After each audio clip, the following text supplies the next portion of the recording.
नमस्कार दोस्तों, मैं नगीना शर्मा बोकारो से। बोकारो गार्डन में आप सभी का तहे दिल से स्वागत करती हूँ। दोस्तों, आज जो मैं आपको फ्लावर शेयर कर रही हूँ, इसकी केयर देखभाल की बात करने वाली हूँ। वो है फुटबॉल लिली।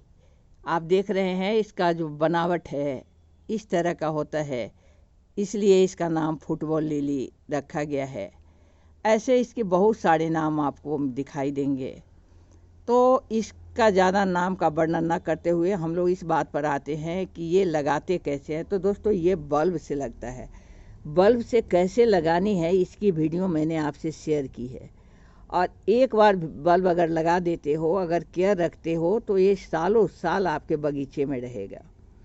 वैसे मैं आपको यहाँ शेयर कर दूँ कि इसमें जो बल्ब है फ्लावरिंग हो जाए, इसके बाद बल्ब जो इसके नीचे रहते हैं उसको निकाल करके ड्राई करके उसमें फंगीसाइड लगाकर किसी अंधेरे जगह में उसको सेव कर लेने से क्या होगा कि अगली बार जब आप लगाओगे तो आपके पौधे का सॉइल बदल जाएगा और वो उसके लिए बहुत फ़ायदेमंद होगा। लेकिन मैं जो करती हूँ यहाँ बता दूँ कि मैं इसमें फ्लावर खिलते हैं, ये समाप्त हो जाते हैं और फिर इसी में इसका बल्ब रह जाता है और फिर से ये पौधे अगली बार निकल कर आ जाते हैं। दोस्तों, इसमें जो फूल आता है अर्ली समर टू फॉल ये फ्लावरिंग आपका दे सकता है, इसलिए घबराए नहीं। हो सकता है कि अभी फूल नहीं आ रहा है तो ये फ्लावर आ जाए। लेकिन यहाँ पर मैं एक बात और कर लेती हूँ आपसे कि कभी कभी ऐसा भी होता है कि इसके बल्ब जो है, नीचे बल्ब है, वो मैच्योर नहीं हुए हैं और उस अवस्था में हो सकता है कि ये इस बार फ्लावरिंग न कर पाए। जैसे यहाँ नन्हा सा पौधा अगर दिखाई दे रहा है, मे भी कि इसमें फ्लावरिंग इस बार न हो। तो ऐसे में आपको घबराना नहीं है। आप यहाँ नन्हे से कुछ पौधे को देख रहे होंगे, यहाँ भी एक दे रहा है। तो आपका क्या होगा कि अगली बार जाकर वो उसका जब बल्ब मैच्योर्ड होगा, इसके बाद वो फ्लावर देगा। दोस्तों, अक्सर मैं बात करती हूँ तो सॉइल से बात करती हूँ, लेकिन आज मैं जो बात शुरू करने वाली हूँ वो आपके पानी से यानी वाटर से करने वाली हूँ। बल्ब वाला पौधा है ये, तो इसमें आपको पानी बहुत संभल के देना है। बहुत ज़्यादा पानी दोगे तो इसका बल्ब रॉट हो जाएगा। अब मैं इसके सॉइल की बात कर लेती हूँ। तो सॉइल जो आप देख रहे हो, इसको कोई ख़ास प्रकार की सॉइल की आवश्यकता नहीं होती है। उसमें कोई भी सॉइल आप दे सकते हो। सॉइल का पीएच का भी कोई इसको उतना गिनती नहीं है, लेकिन है क्या कि इसके सॉइल जो हो वो आपका पोरस हो, उसमें पानी रुकना नहीं चाहिए, ड्रेनेज अच्छी होनी चाहिए। दोस्तों, धूप की सन की बात करते हैं तो फुटबॉल लिली को अगर आप फुल सन में रखते हो यानी धूप में रखते हैं तो भी ये फ्लावरिंग करेगा, और पार्शियल धूप यानी छाए वाली धूप में भी आप रखते हो तो भी ये आपका फ्लावर देगा। दोस्तों, आपने अगर बल्ब लगाई है तो उससे फ्लावर आने में 45 से 55 दिन का समय लग सकता है। साथ ही इसके फ्लावर एक बार अगर आपके बगीचे में पॉट में आ जाते हैं तो ये 10-12 दिन से लेकर 15 दिन तक आपके बगीचे में बने रह सकते हैं, क्योंकि ये बहुत जल्दी मुरझाता नहीं है, ख़राब नहीं होता है, बशर्ते कि अगर धूप बहुत ज़्यादा कड़ी ना हो, इसको सारी सुविधाएं मिलती रहेगी तो ये आपका 10 से 15 दिन तक खिला रहेगा। ऐसे इसका आप कट फ्लावर भी आसानी से बना सकते हो। दोस्तों, अब मैं बात करती हूँ कि इसके फ्लावर जब खिल जाएं 10-15 दिन या जितना भी 6-7 दिन में भी अगर ये समाप्त हो जाते हैं, सारे झड़ जाते हैं, तो आपको इसके स्पाइक को काट कर हटा देनी है।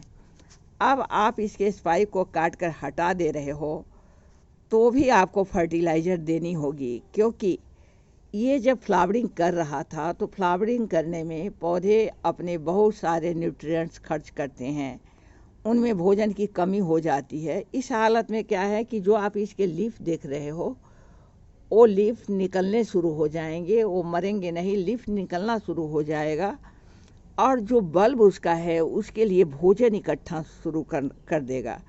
भोजन इकट्ठा करके वो बल्ब में रखना शुरू कर देगा, क्योंकि अगली बार वो समझ रहा है कि उसे फिर से फ्लावरिंग करनी है, बल्ब को स्ट्रॉन्ग बना कर रखना है। इसलिए आपको जब फूल काट कर आप हटा देते हो उसके बाद भी आपको इसमें फर्टिलाइज़र देनी है।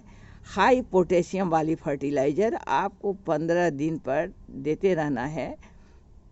बात तो थोड़ी सी अजीब है, लेकिन 2 सप्ताह तक आपको इसके फ्लावर समाप्त हो जाने के बाद भी आपको फर्टिलाइज़र देना ज़रूरी होता है। इस बात को आप नोट कर लो, क्योंकि बल्ब को पत्ते स्ट्रॉन्ग बनाने में लगे रहते हैं। दोस्तों, मैं इसके फर्टिलाइज़र की बात करूं इससे पहले मुझे याद आ रहा है कि मैं आप लोगों से एक बार रिक्वेस्ट कर दूं कि वीडियो को लाइक कर दिया करना, और अगर चैनल पर आप अभी तक सब्सक्राइब नहीं किए हो तो सब्सक्राइब कर लेना, क्योंकि इस तरह की वीडियो मैं आपके लिए लेकर आती रहती हूँ। और वीडियो आपको आसानी से मैं डालूँ और तुरंत आपको मिल जाए, इसके लिए आवश्यक है कि वहाँ पर एक जो घंटी है उसको भी दबा दिया करें।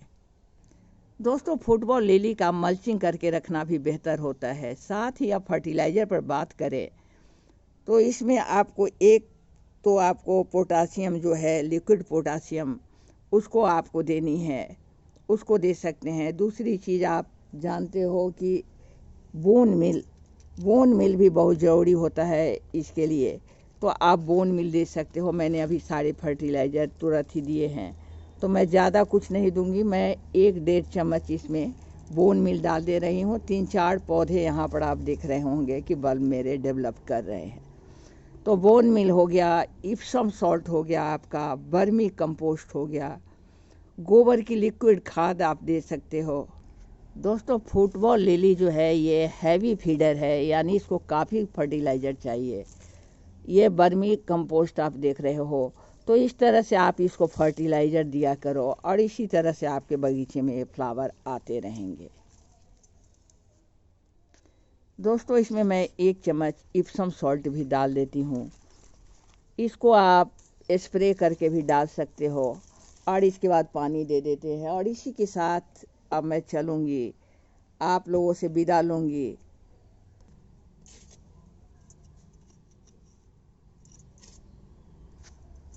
इसी के साथ आप सभी को नमस्कार, आदाब, सत श्री अकाल, और मेरे बच्चों को मेरा बहुत बहुत प्यार।